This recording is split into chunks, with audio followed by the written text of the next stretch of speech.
সংসদ ভবনে জুলাই ঘোষণাপত্র উপস্থাপনকাল মানিক মিয়া এভিনিউয়ে চলছে শেষ প্রস্তুতি।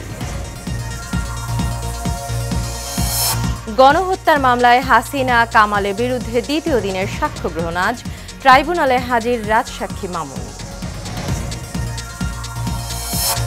ভারী বর্ষণ ও উজানের ঢলে ফের বিপদসীমার ওপরে তিস্তার পানি, লালমনিরহাটের ৩ উপজেলায় নিম্নাঞ্চল প্লাবিত।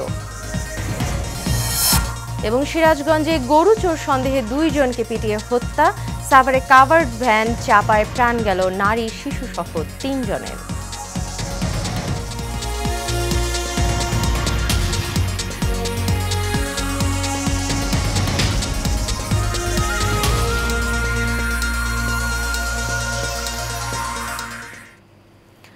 স্বাগত এশিয়ান নিউজে। পুরো সময় জুড়ে আপনাদের সঙ্গে রয়েছে আমি অরণ্য বিনতি ইউনুস। এতক্ষণ শুনছিলেন বিআরবি কেবল ইন্ডাস্ট্রিজ লিমিটেড সংবাদ শিরোনাম। চলে যাবে বিস্তারিত সংবাদে। অন্তর্বর্তী সরকার জুলাই ঘোষণাপত্রের খসড়া চূড়ান্ত করেছে। আগামীকাল বিকেল ৫টায় গণ অভ্যুত্থানের সব পক্ষের উপস্থিতিতে জুলাই ঘোষণাপত্র জাতির সামনে উপস্থাপন করা হবে বলে জানিয়েছেন প্রধান উপদেষ্টার প্রেস উইং। এর আগে রবিবার প্রধান উপদেষ্টার ফেসবুক পেজে দেয়া এক পোস্টে একথা জানানো হয়। এর আগে জুলাই ঘোষণাপত্র ঘোষণা আগামী ৫ আগস্টের আগেও হতে পারে বলে জানিয়েছেন তথ্য এবং সম্প্রচার উপদেষ্টা মাহফুজ আলম। তিনি বলেন, জুলাই ঘোষণাপত্রের মাধ্যমে জুলাই গণ অভ্যুত্থানে যারা করেছেন একটা ডিক্লারেশনের মাধ্যমে তাদের একটি দালিলিক প্রমাণ থাকবে। এদিকে মানিক মিয়া এভিনিউয়ে চলছে শেষ প্রস্তুতি।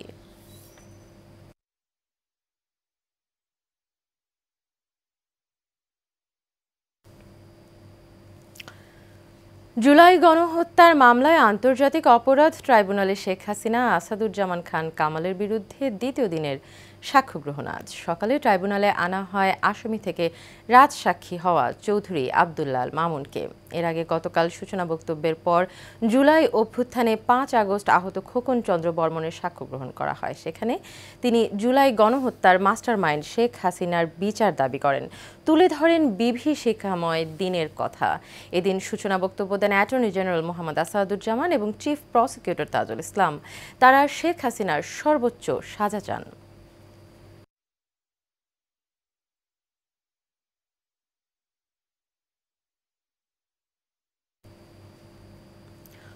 উত্তরাঞ্চলে ভারী বর্ষণ এবং উজান থেকে নেমে আসা ঢলে ফের তিস্তা নদীর পানি বিপদসীমা অতিক্রম করেছে। এতে নদী তীরবর্তী এলাকায় বন্যার আশঙ্কা তৈরি হওয়ায় আতঙ্ক ছড়িয়ে পড়েছে। অনেকে পরিবার পরিজন নিয়ে নিরাপদ আশ্রয়ে সরে যাচ্ছেন। দেশের বৃহত্তম সেচ প্রকল্প তিস্তা ব্যারেজে বিপদসীমা ধরা হয় 52.15 সেন্টিমিটার। রোববার দুপুর ৩টায় পানি প্রবাহ রেকর্ড করা হয়েছে 52.20 সেন্টিমিটার, যা বিপদসীমার 5 সেন্টিমিটার ওপরে। স্থানীয় প্রশাসন জানিয়েছে নদী পাড়ের মানুষদের সতর্ক করা হয়েছে এবং ঝুঁকিপূর্ণ এলাকা থেকে নিরাপদ স্থানে সরে যেতে বলা হয়েছে। এদিকে পানি বেড়ে লালমনিরহাটের ৩ উপজেলার নিম্নাঞ্চল প্লাবিত হয়েছে। এতে দুর্ভোগে স্থানীয়রা, তলিয়ে গেছে ফসলের ক্ষেত এবং মাছের ঘের।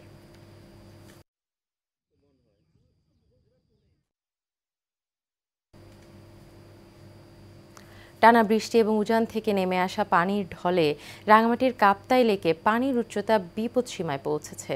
ফলে বিকেলে কাপ্তাই পানি বিদ্যুৎ উৎপাদন কেন্দ্রের 16টি জলকপাট 6 ইঞ্চি করে ছেড়ে দেওয়া হবে। রোববার কাপ্তাই লেকের পানির উচ্চতা রেকর্ড করা হয় 160 ফুট মিন সি লেভেল।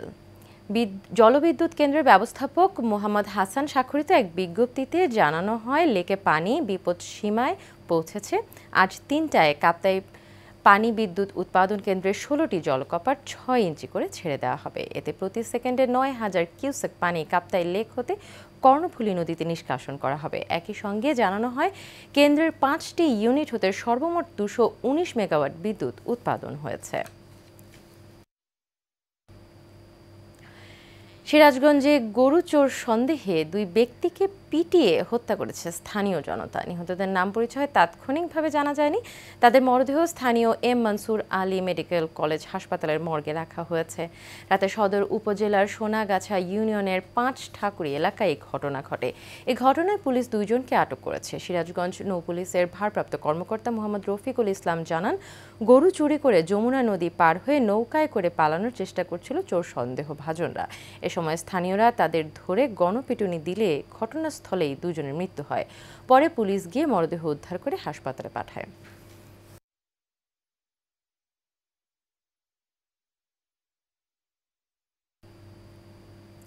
সাভারের আশুলিয়ায় কাভার্ড ভ্যানের চাপায় অটোরিকশার ৩ আরোহী নিহত হয়েছেন। এদের মধ্যে এক নারী ও এক শিশু রয়েছেন। রোববার রাতে নবীনগর চন্দ্রা মহাসড়কের বাইপাইল কেন্দ্রীয় মসজিদ সংলগ্ন এলাকায় ঘটনা ঘটে। হাইওয়ে পুলিশ জানায়, বাইপাইল কেন্দ্রীয় মসজিদ সংলগ্ন এলাকা দিয়ে একটি অটোরিকশা উল্টে পথে থাকা ইপিজেডের দিকে যাচ্ছিল। এ সময় সড়কের গর্তে পড়ে অটোরিকশা উল্টে কাভার্ড ভ্যানের পেছনের চাকার নিচে পড়ে যায়। এতে ঘটনাস্থলে একজন নিহত হয়। পরে গুরুতর আহত অবস্থায় রিকশা চালক এবং শিশুসহ ৩ জনকে গণস্বাস্থ্য সমাজভিত্তিক মেডিকেল কলেজ হাসপাতালে নিলে কর্তব্যরত চিকিৎসক ২ জনকে মৃত ঘোষণা করেন।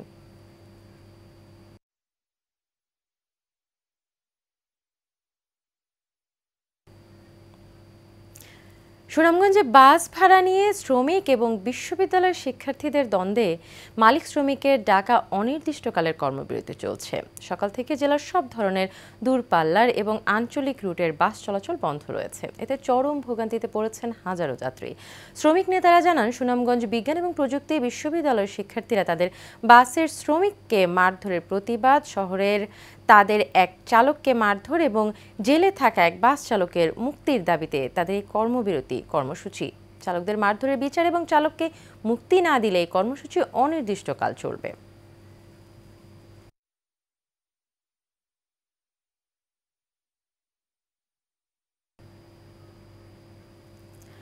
কুষ্টিয়া পৌরসভার NS রোডে ১ নম্বর পৌর সরকারি প্রাথমিক বিদ্যালয়ের ফটকের সামনেই ময়লা আবর্জনার স্তূপ। পচা ময়লার দুর্গন্ধ উপেক্ষা করে কোমলমতি শিশুদের যেতে হচ্ছে স্কুলে।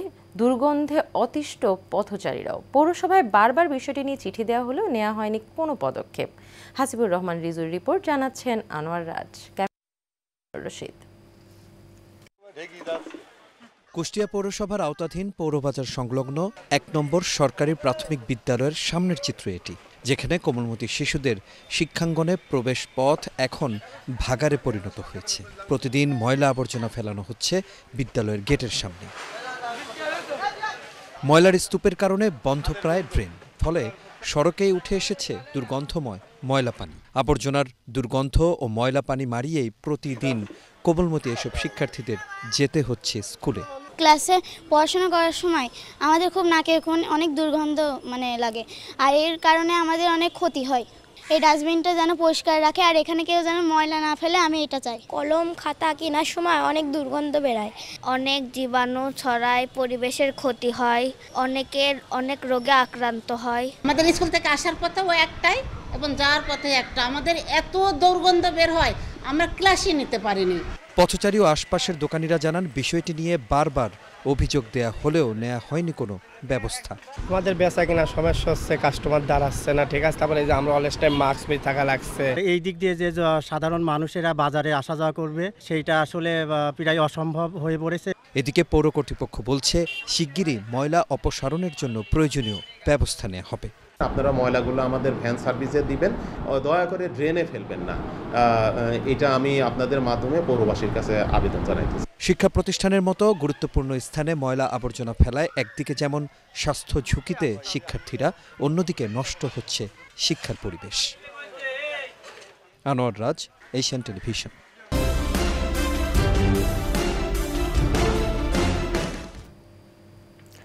খুলনায় আলামিন নামে এক ঘের ব্যবসায়ীকে ধারালো অস্ত্র দিয়ে গলা কেটে হত্যা করেছে দুর্বৃত্তরা।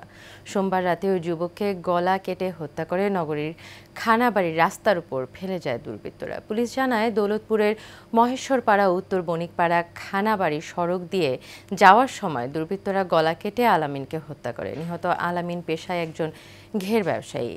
নিহতের মরদেহ ময়নাতদন্তের জন্য খুলনা মেডিকেল কলেজ হাসপাতালের মর্গে পাঠানো হয়েছে।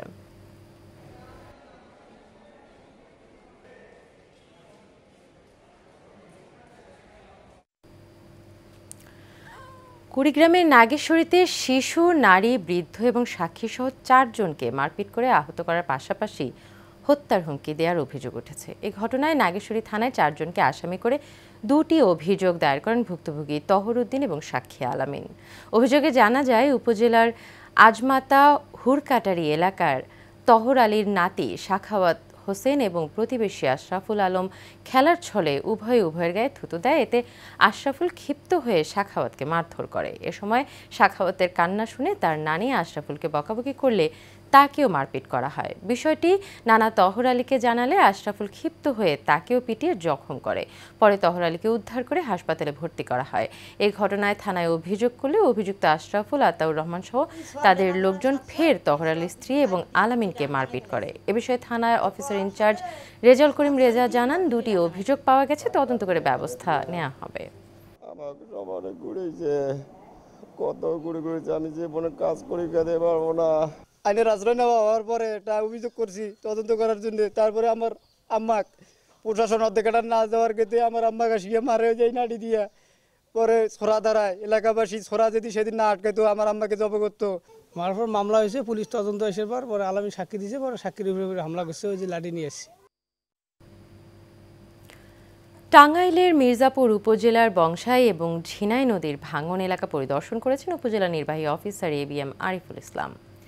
পানি উন্নয়ন বোর্ডের টাঙ্গাইল বিভাগের আওতাধীন প্রায় 9টি স্পটে জিও ব্যাগ ফেলানোর প্রকল্প পরিদর্শন করেন তিনি।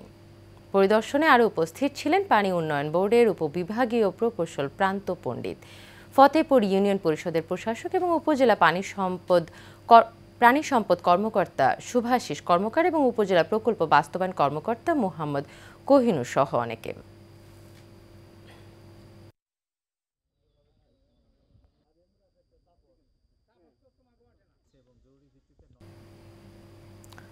কুমিল্লায় সড়ক উন্নয়ন থমকে গেছে কুমিল্লা সিটি কর্পোরেশন এবং সড়ক ও জনপদ বিভাগের দ্বন্দ্বে। গুরুত্বপূর্ণ সড়কটির কাজ শুরু করেও মাঝপথে থেমে গেছে সংস্কার।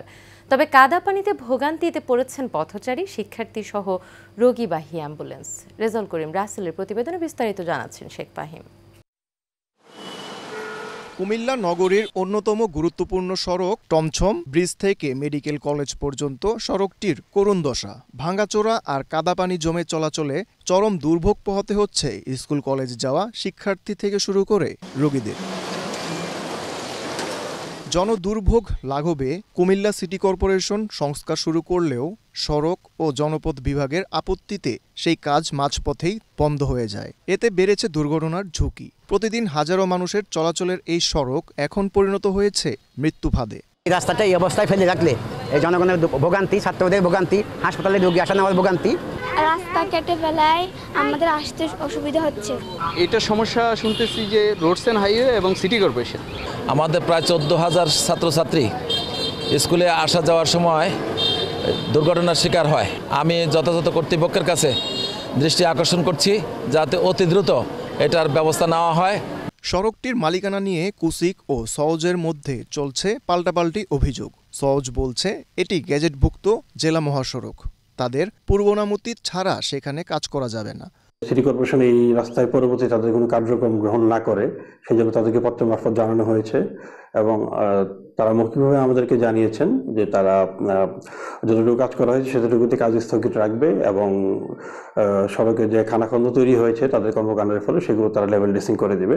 অন্যদিকে কুমিল্লা সিটি কর্পোরেশন বলছে তারা জেলা উন্নয়ন সমন্বয় সভার সিদ্ধান্ত অনুযায়ী এবং সওজের মৌখিক অনুমতি নিয়েই 17 কোটি টাকার প্রকল্প হাতে নেয়। রোডস অ্যান্ড হাইওয়ে থেকে আমাদেরকে একটা চিঠি দেওয়া হয়েছে যাতে রাস্তাটার কাজ যাতে না করা হয়। যেহেতু এই রাস্তার মালিকানা রোডস অ্যান্ড হাইওয়ে, আমরা সেই প্রেক্ষিতে আপাতত রাস্তাটার কার্যক্রম অফ রয়েছে। আমরা আশা করছি রোডস অ্যান্ড হাইওয়ে যে জনগণের মানে স্বার্থে, বৃহত্তর স্বার্থে চিন্তা করে সিটি কর্পোরেশনকে এই কাজটি করার সুযোগ দিবে। সরকারি দুই প্রতিষ্ঠানের এই সমন্বয়হীনতায় ভোগান্তির শিকার হচ্ছেন সাধারণ মানুষ। তাই দ্রুত বিষয়টি সমাধানের দাবি স্থানীয়দের। Sheikh Fahim, Asian television.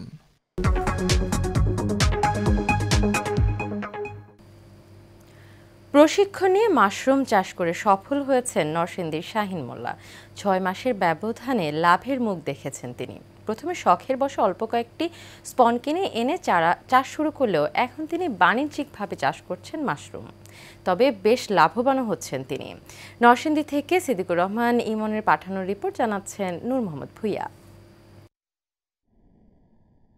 নরসিংদী সদর উপজেলার কাঠালিয়া ইউনিয়ন শাহিন মোল্লা মাশরুম চাষ ও বিক্রি করে কয়েক বছরে কোটিপতি হয়েছেন।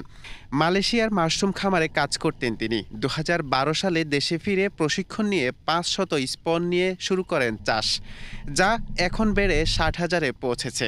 প্রকারভেদে প্রতি কেজি মাশরুম বিক্রি হচ্ছে 250 টাকা থেকে 3000 টাকায়। শাহিন শুধু নিজে চাষি নন, তার খামারে হচ্ছে অনেক বেকার নারী ও পুরুষের কর্মসংস্থান। শাহিন ভাইয়ের খামারে কাজ করে আমাদের উন্নতি করতে পারছি, বাচ্চাদের লেখাপড়াতে দূরে সব কিছু আমাদের আয় টুকু হচ্ছে। মাশরুম সেন্টারে কাজ করে সব রকমের সহযোগিতা পাইতেছি বা সমস্যার সমাধান হয়। বেকার যারা আছে এই অর্থ এলাকার মধ্যে মহিলা আছে, পুরুষ আছে, তাদের যাতে কর্মসংস্থানের ব্যবস্থা হইতে পারে। তার কাছ থেকে শিখে আরো অনেকেই হয়েছেন চাষি। তাদের সবার উৎপাদিত মাশরুম কিনে নিয়ে বাজারজাতের ব্যবস্থাও করে দিচ্ছেন তিনি। দেশে দেখলাম যে মাশরুমের অনেক সম্ভাবনা, ওই থেকেই আমরা স্পন বানানো শুরু করলাম যে প্রথম রাউন্ডে আমরা 500 স্পন দিয়ে শুরু করলাম। এখন আমাদের যে প্রজেক্টে প্রায় 60,000 স্পন থাকে। নতুন কেউ উদ্যোক্তা হতে চাইলে তাকে প্রশিক্ষণের সহায়তা দিচ্ছে কৃষি বিভাগ। আমরা তাকে প্রকল্পের মাধ্যমে 10 দিনের ট্রেনিং করিয়ে নিয়ে আসি এবং ছেলেটি মাশরুম চাষের প্রতি খুবই ডেডিকেটেড ছিল। সে আমাদের এই ট্রেনিং প্রাপ্তির পর সে মাশরুম চাষ করে কিন্তু এখন স্বাবলম্বী। শাহিন মোল্লার খামারে প্রতিদিন গড়ে 300 থেকে 400 কেজি মাশরুম পাওয়া যায়। প্রতি মাসে তার গড়ে লাভ থাকে 2 থেকে 3 লাখ টাকা। নূর মোহাম্মদ ভূঁইয়া, এশিয়ান টেলিভিশন। শেষ করবে এশিয়ান নিউজ, তবে যাবার আগে বিআরবি কেবল ইন্ডাস্ট্রিজ লিমিটেড সংবাদ শিরোনামগুলো জেনে নেব আরও একবার।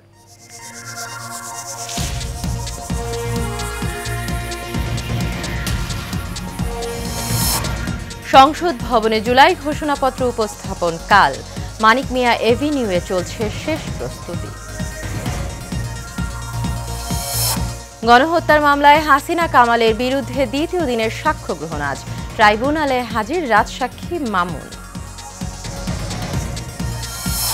ভারী বর্ষণ এবং উজানের ঢলে ফের বিপদসীমার উপরে তিস্তার পানি। লালমনিরহাটের 3 উপজেলার নিম্নাঞ্চল প্লাবিত।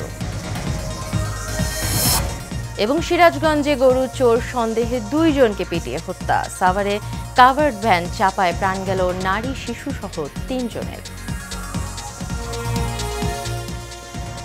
এশিয়ান নিউজ এ পর্যন্তই। পরবর্তী সংবাদ দেখার আমন্ত্রণ রইল। এতক্ষণ সাথে থাকার জন্য সবাইকে ধন্যবাদ।